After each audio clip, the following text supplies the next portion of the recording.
Hi, cool friend Jack. How are you all? So, if now you decide not to contact someone, obviously this won't be easy. But this is definitely the best choice if you want to get back with him. But this will raise a big question. What if he contacts you first? Today we will discuss something that people often face during the no contact period. Namely, how to respond to messages from your ex-partner. And is it necessary to respond when he contacts you first? Before we discuss what to do, we really need to discuss this first, what not to do.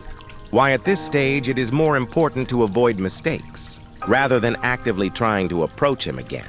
This is one of the main reasons why there should be no contact from the start, so that you don't make mistakes when dealing with your ex. Sometimes, messages from the ex-partner can really make you take the wrong step and destroy the chances of getting back with your ex. So, let's first discuss the main mistakes that must be avoided. If your ex contacts you during your no contact period, first, don't rush to reply. Yes, maybe you think, do you really have to wait? Wait seems to be playing with him. Be patient. We understand this. Why does it have to be like that? You're not playing around. And just want to be honest and open with my ex. But the fact is that being honest and straightforward won't work in this situation. If you do everything according to your wishes, sometimes will make your ex stay away and ruin the chances of returning. So trust me, you need to follow the plan and be prepared to go against your natural instincts in this regard. It means you can't reply to the message straight away. Wait an hour or two first, at least within that time period. What you need to know, not only does it give the impression that you have other activities, even though they don't actually have any other activities, this also gives time to think about the right answer. That is, if you really want to reply to the message, because in many situations, you don't actually need to reply to the message at all. Okay, moving on to point number 2, don't give praise. Being too nice to your ex during the no contact period is a mistake. Not because you shouldn't be like that. So he knows. If you care, he probably already knows. But being too nice can be detrimental, because it can put pressure on him to behave as well as you, even though he was trying to distance himself and set boundaries. If you are too nice, they will think that you are manipulating the situation to reverse the relationship, because he will think that you are pretending that nothing has changed. Whether that means you are delusional or don't know how to deal with an ex, both are not good for you. So, don't be too cheerful or friendly. And more importantly, don't praise your ex. Third, don't ask whether he is dating someone else or not. If you want to get back together, you must be really curious to know that. Has he been out with someone new? But think about it. Why would you know about that? Even though he said yes, all you will do is get more stressed. If he has been dating not long after breaking up with you, it doesn't necessarily affect your chances of getting back together. Again? So, knowing about that doesn't need to be your priority. If you ask that, you're actually making your chances smaller. You show that you are obsessed with him, even though you think your way is very smooth. And this shows that you don't respect his boundaries. Talking about this feels full of drama and uncomfortable.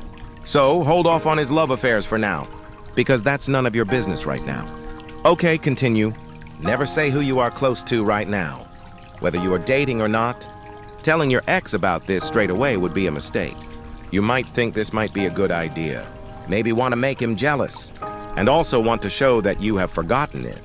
This may be a good intention, but this method will not give you the results you want. If you tell your ex you're dating someone new, he will be confused. He could be angry, which will clearly cause conflict and damage communication. If he doesn't bother too much, he will know. If you tell me this with a specific purpose, whether to make them jealous or hurt, this won't help you to get back. Instead, it makes him think badly about you. So if you want to tell your ex, if you are dating to make them jealous, you have to be careful and subtle. But it's better to just avoid discussions like that. Continue to point number 5. Don't say you miss him. Some people are still very much controlled by their emotions, until you feel like you have to tell your ex, and this could be a big problem. Don't say you miss him. Telling him you miss him at this stage will only make him depressed. You're asking him to say, I miss you too. Let's get back together, which is realistically quite unlikely to happen. If you are still in the no contact period, don't expect them to be ready for that. This will only stress your ex out and actually distances you both. Do not show sadness, anger, or other negative emotions. You have to be an attractive romantic option for your ex, and no one wants to be with a gloomy person. These negative feelings will only make the situation more complicated for your ex. He might think you blame him for those feelings, or want an apology. The bottom line is this is a bad idea. Okay, continue. Don't send long messages.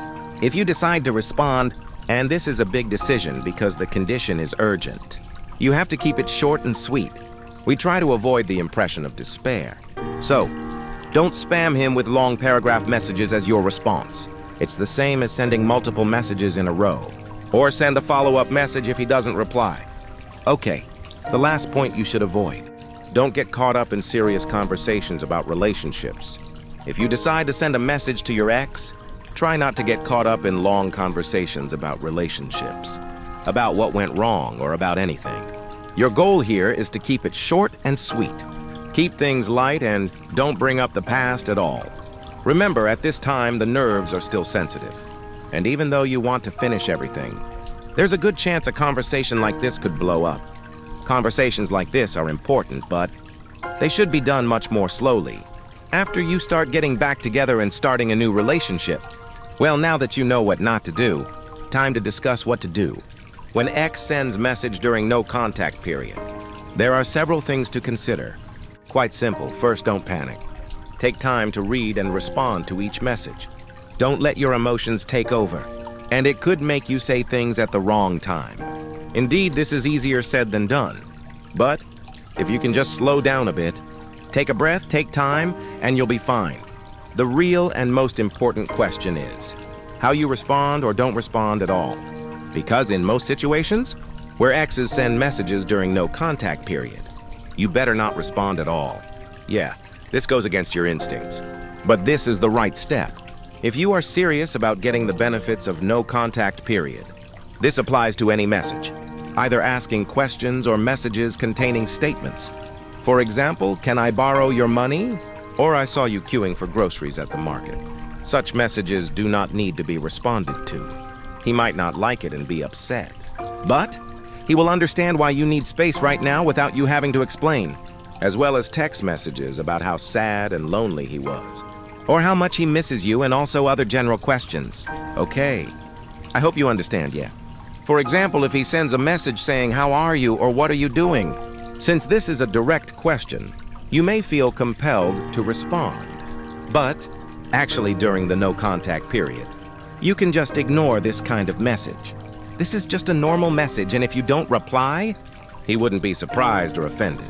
This will give the impression that you are busy with your life and have no time to serve him. Maybe he thinks that you have forgotten about him. This can also tell him that he wants your attention. He should try harder. There is an exception here. If you don't respond to his message, and he keeps spamming because he's worried, or are worried about your situation, you may need to respond to let us know. If you're okay, just say gently, "You need space," because I'm trying to enjoy being alone, even though that's not really the case. So, every message he sends really determines whether you need to respond during the no contact period. But whatever the message, your goal should be to end the conversation and return to normal, to not interact as quickly as possible. Oh yeah, there is one situation where you have to respond. That is, if there is an important matter that needs your opinion. For example, he needs you to send money to buy an internet quota, or pick up the underwear that you left at your place, or pick up children from school. This kind of message usually requires a response. Don't respond too quickly, but don't take too long either. Be normal, give them the information they need, and organize everything as quickly and smoothly as possible. Don't get caught up in longer conversations, and don't use this opportunity to talk about anything other than crucial matters. Now, what about the message from him, which is not about important matters, but also ordinary messages?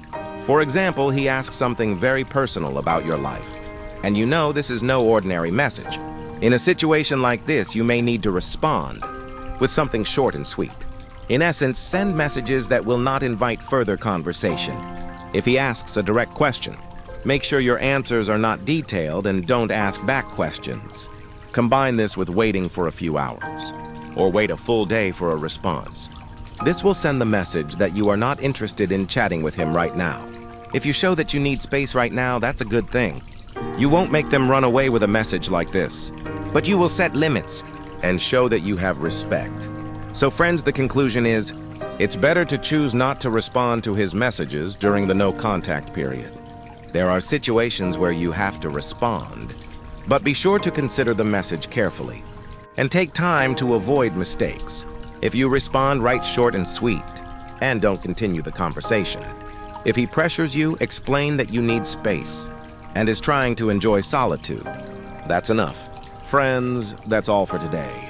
Hopefully this can help those of you who are experiencing this. Give a like response to the video if you like the content. Okay, keep your spirits up.